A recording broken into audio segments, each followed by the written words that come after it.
የበከተ ዳኝነት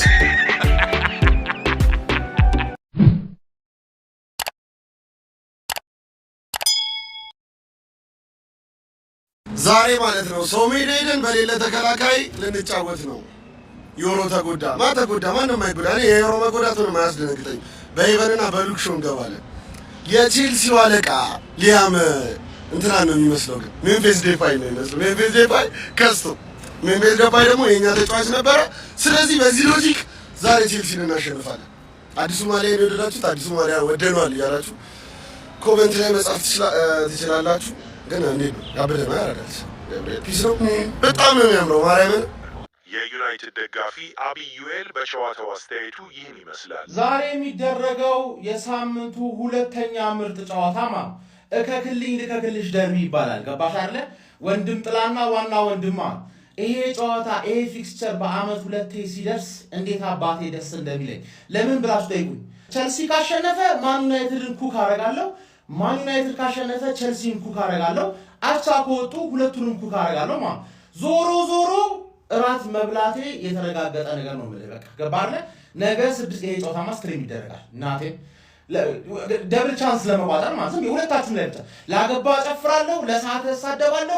የሁለታችሁም ደጋፊ ነኝ፣ የሁለታችሁም ቋጣሪ ነኝ። ገባል። እራት መብላት ብቻ ነው ፈልገው ነው ገባለ። የራስን ጨዋታ ሁለታ ጠብቅ ምናምን ነገር ነው እንዳትለኝ።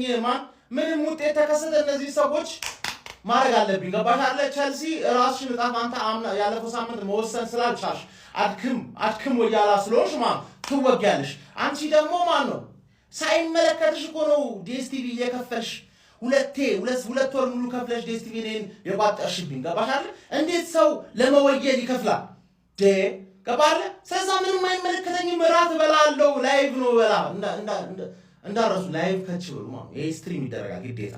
የአርሰናል ተሟጋች ጎስት ፋንታዝማ አስተያየቱ ይህን ይመስል ነበር። በ33ኛ ሳምንት የእንግሊዝ ፕሪሚየር ሊግ አሰልጣኛቸውን አሰናብተው ሁለት መልክ የያዙትንና በሀገራችን ደጋፊ ዘንድ የወንድማማችነትን ወግ ያዘውና በሰር አሌክስ ፈርጉሰን ዘመን የዋንጫ ፍልም የነበራቸው የዓለም ሻምፒዮኖቹና ቀይ ሰይጣናቱ ዕለተ ቅዳሜ ምሽት 4 ሰዓት ሲል በስታንፎርድ ብሪጅ የሚፋለሙ ይሆናል። ባለሜዶቹ በሊያም ሮዚነር እየተመሩ እጅግ ከባድ የሆነ ጊዜን እያሳለፉ የሚገኙ ሲሆን ይህን መርሃ ግብርም የሚሸነፉ ሆነ በአውሮፓ ቻምፒየንስ ሊግ የመሳተፋቸው ነገር እያከተመለት የሚመጣ መሆኑን ተከትሎ ያላቸውን አውጥተው ለድል እንደሚዋደቁ ይጠበቃል። በአንጻሩ በማይክል ካሪክ ስር ጥሩ የሚባል ጊዜን እያሳለፉ የሚገኙት ቀይ ሰይጣናቱ ጨዋታውን ለመርታት ቀዳሚውን ግምት ያገኙ እንጂ የሃሪ ማጉዌርና የሊሳንድሮ ማርቲኔዝን ቅጣት ተከትሎ የወጣቶቹ ተከላካይ ሌኒዮሮና አይደን ሄቨን ጥምረት ለበርካታ የማንቸስተር ዩናይትድ ደጋፊዎች ስጋትን ጭሯል። በተለይም በጨዋታው ከሚጠበቁ ተጫዋቾች መካከል ከቅጣት መልስ ኢንዞ ፈርናንዴዝ ከባለሜዶቹ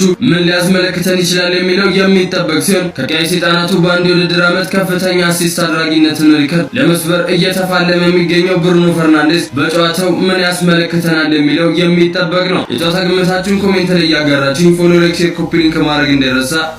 ይመቻችሁ። ሶከር ናይት ማራኪ የእግር ኳስ አቀራረብ ተንታኝ